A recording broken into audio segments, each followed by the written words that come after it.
right, we've got too much stuff to talk about. How many posts were there this week? Like 15? I don't know how many there were, but there were too many, 21 right? Savage, a lot. A lot, right? Plus a 2-hour podcast. And I want to give a big shout out to the Escape podcast. Even though a lot of people didn't like it, I thought they did a great job. What did you think of the podcast? Yeah, I listened to the full 2-hour thing. I mean, I got to say, podcast content is not for a good majority of people out there. It's for people that are they're super fans of the game, and they don't mind every little banter. It's a great show. I had fun listening to it, and a lot of fun stuff that was in there. Yeah, most of the stuff was in the posts already, but there was a lot of details that we're going to talk about in this video. Plus, we're just going to go over everything that happened this week. We got so much to talk about. We've got possibly 2 new capital ships. We've got dark side territory battles. We've got Jedi Knight Revan coming back. Actually, Darth Revan coming back. We're going to talk about Shakti. We're going to talk about the territory battles controversy. Yeah, there's so much stuff to talk about. So if you don't want to read through 12 posts or a 2-hour podcast, but this is going to be pretty much everything that happened this week. We're going to try to just blast through it. First thing, let's talk about Shakti. Shakti. Okay, I did testing on it, and it is... let's just frame it this way. Let's assume that you have all G12 clones. Would you put the 2 Zetas on her? For me, I would not. What about you? It depends. If you have everything else Zeted right now, you're caught up on Padme, you're caught up on Jedi Revan, you're caught up on Darth Revan, you're caught up on Grievous, and probably one other team I'm forgetting right now, then I'd say maybe. But aside from that, there are just so many other things to do right now, and you got to have clones ready. And once you do give her the Zetas, you might get a third tier, maybe tier 2 team. They still need a lot of work, but they're at least usable now. Right. And so you left it a full Gear 12 Plus, modded correctly, clone team for me to play against. Right. And team characters like Nest soloed the team. Yeah, stay away Malik from that. soloed the team. Even Kylo Ren. Shirted, old school Kylo Ren wiped through the team, but they were still really strong. Like First Order, even better than Bosk and Bounty Hunters, right?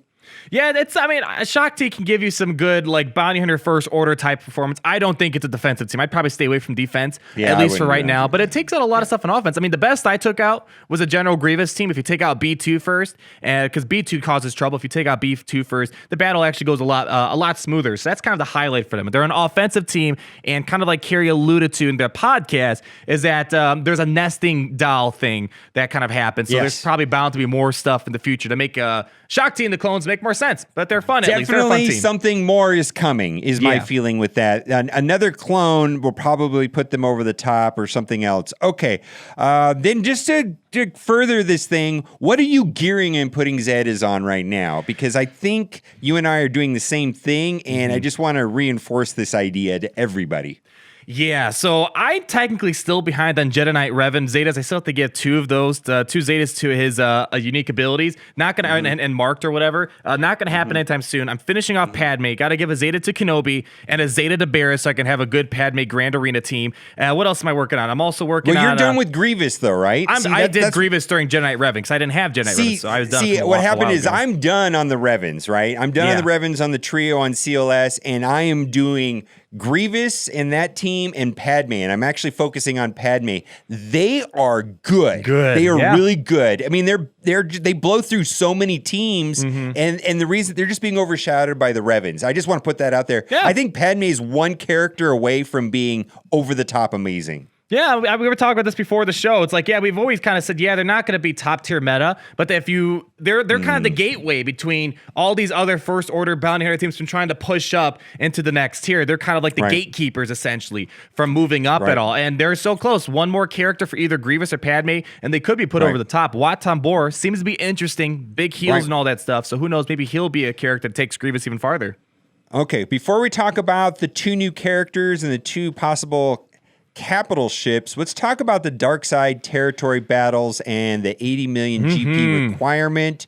I think you had a different point of view on this, and I read Reddit, and people were pretty upset about this. But give the controversy real quick, and then I'll give my thoughts. So yeah, the controversy is right here. Geonosis territory battles to kind of motivate guilds to be more serious. They put an 80 million GP cap on Geonosis territory battles because it's going to be difficult, and it kind of makes sense because you only can pick one territory battle or the other. You can't do Hoth and Geonosis at the same time, like the post originally alluded to. It's only one or the other. So people are kind of upset, one, because they want to play the new content, but maybe their guild can't because they don't meet the threshold. And secondly, people are still trying to farm, let's say, Imperial Probe Droid or let's say Rebel Officer Late Organa, but now they have to either choose finishing those characters off or doing Geonosis territory battles, which you might not get as far, so maybe not as many rewards. There's a lot of back and forth controversy regarding that, but you said you have a little different perspective on that. Here's the thing. I think it's incomplete information. We don't know what the difficulty is going to be, and we don't know what the reward structure is going to be. That's the big thing. In other games, whatever they had before, let's say the old school territory battles, getting 100%, getting max stars.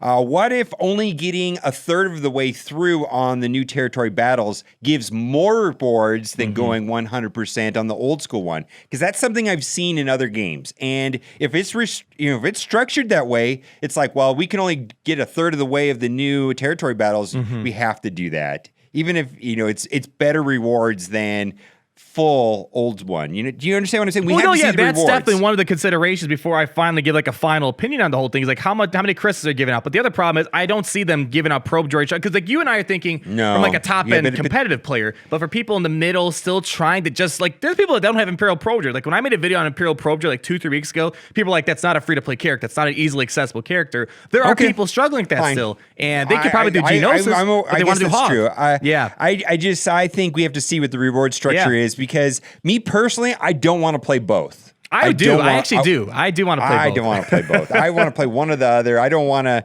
double down on autoplay. I mean, it's just not engaging for me at all. Well, if it means double the rewards, I'd be fine with that because Hoth battles, I just deploy or I don't actually participate really in the battles until there's a special mission or we get to like the last two phases where I actually need to play the battles. Correct. So it doesn't bother me that much at a top end level. Correct. So it'd be easy. Okay, so we will see. So let's talk about the ships that are coming. So they gave a full post right here about the negotiator for General Kenobi. And, as a small public service announcement, I want to say, my goodness, get these pieces right here. I know you said this in your video, and I'm going to say it in mine, where the prestige pieces are vital right here. Yeah. You have so much more than me. Holy cow. I know. I'm at 3,700. I'm at like 900. I'm ready to go. Oh, jeez.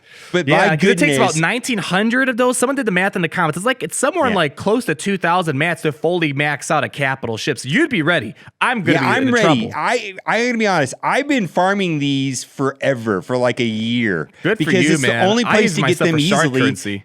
And I don't know what to do with this currency. So I just do it every day. Yeah, I've been doing Shard Chop currency. Maybe that's why I gear stuff faster than you. I use, but now I've been changing it Squad Arena solely for those mats because I'm not ready for a new capital ship. Yeah. So I've been doing that for a while. So they talk about Obi-Wan Kenobi's negotiator, but the podcast, made reference to what? Because I know you're excited about the this. Malevolence.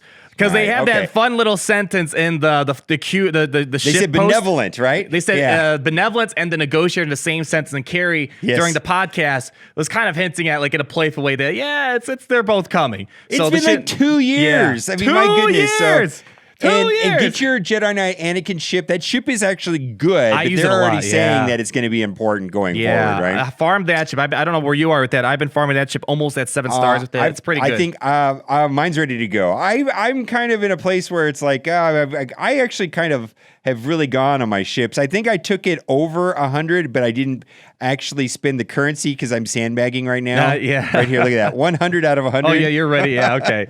I'm ready. Yeah, it makes sense. Anakin's a great character, and I have the Zeta on him, so the ship just works out well. It's a good timing ship. for him. Yeah. It's just the ship arena right now is worse than even Jedi Knight Revan. It's horrible. It's just Han's Falcon and Houndstooth, and that's it. Well, I hope 2 capital ships would mix that up a little bit. Yeah, so we're going to see. Hopefully, we're going to get things. I mean, it's been 2 years. So, okay, then let's talk about the 2 new characters that they talked about.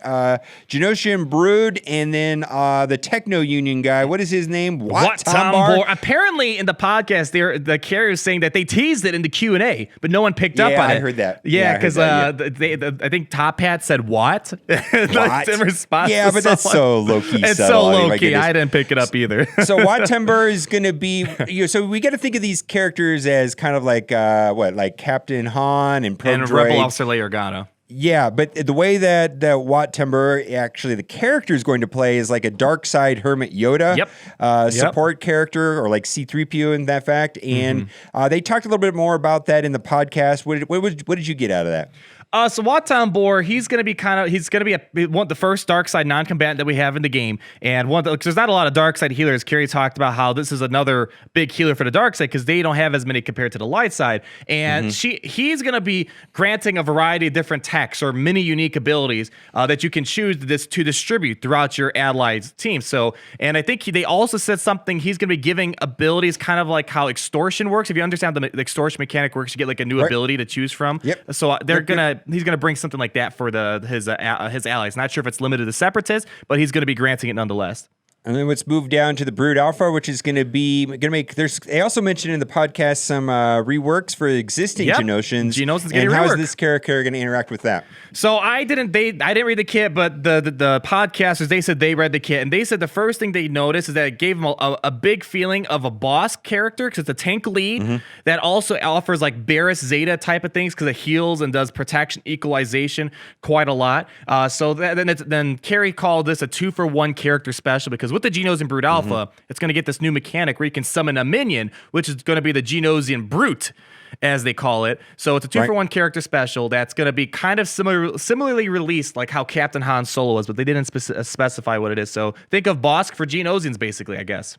Got it. And then speaking of Genosians, we have to talk about the Acclamator and the battle there because they talked quite a bit about in the podcast about being like a 2 versus 1 type of thing. Yeah, it's a weird explanation. I didn't understand that, to be honest, but how would you describe it real quick? The Acclamator is the one that in the arena, right? The pincher guy, right? Yeah, it's the pincher guy. It's found on Felucia. I mean, my biggest memory of it is if you played the classic Battlefront 2 games, you're just shooting droids and whatever, and all of a sudden one of these Acclamates just come out and just kills you out of nowhere. They were terrifying in the video game. That was one of my favorite memories back then of playing it. But I think, I'm not sure if it's in this forum post or in the podcast, but they talked about how Jedi will also be like fighting you or something like that. And then they said, think of like 2 versus 1 where you have like someone coming in to help you out. It's not a real-time someone, but just someone comes in to help you out. It was a very weird explanation. Yeah, there we go. You'll be in the middle of a 3-way battle where waves of Jedi are fighting against you and the Acclamator. So I can't wait to see this actually. And they actually mentioned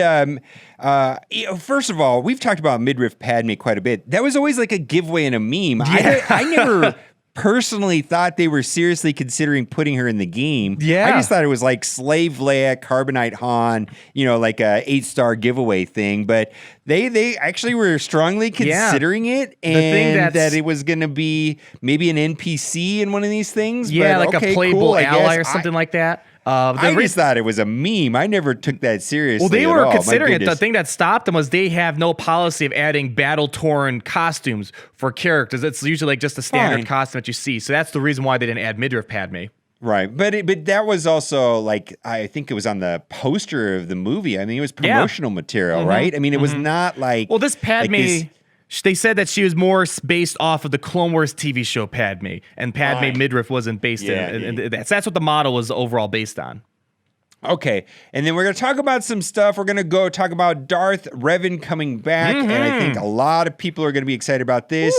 Do you think Malak will be 2 weeks after, or what do you think? That's the thing I don't know. I mean, if they kind of keep the same gaps between these characters, I would say 2 to 3 weeks later, you're probably going to see a Darth Malak of some sort. It's hard to say. I don't know, because Darth Malak was its own type of event. Who knows if it's going to follow the same type of thing. And frankly, I have Darth Revan and not Malak, and that is half a team. I can still... I have to do a hokey Jedi Knight Revan team to beat certain Darth Revan teams. You know what I mean? It's just like there's ways of doing it, but boy, it's a tough climb without Malik. Let me tell you, Malik is definitely it's hard. Right mirror now. matches are annoying too. It's like if someone has this 1 or 2 more speed, then it's like well that's better pray to RNG. Well, then it becomes getting Yoda, and then people getting the Han to stun the Yoda. Oh man, there's all kinds of crazy things going on right now in the arena. Speed, man. It's kind of fun, right? Because it's the speed battle with the mods, and it's not as bad as Jedi Revan. I'll say that though.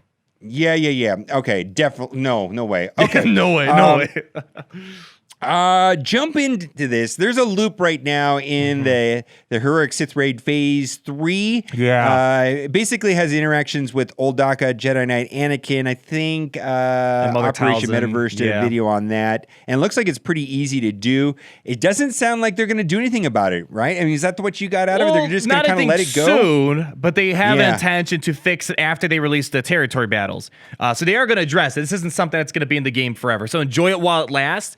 But it's not going to be in here. I mean, I'm not sure when territory battles is fully going to be rolled out, but they said expect afterwards that they're going to come with the course of action. They basically say that Anika's in a good place where they want him, and so they don't want to change that. And they're going to try everything. They want to get all of this other stuff done, so enjoy it while it works now. I wonder if they're just going to leave it alone because the raid's been out for a while. You know, it's been out for more than a year. When do they stop preventing these loops from happening? You know, at some point, they just stopped caring about the AAT raid. Like probably within the past year, they're like, all right, we're not going to care about the AAT raid as much. If there's a loop, let it be. I think they're going to, because the Sith raid's just over a year old, so I would expect them to care for at least another year or two about loops. Okay. That's my take on it. And then I want to kind of wrap up the video with this, with Gear 12 and the boost to the 89 characters, right? Yeah. I just want to say this.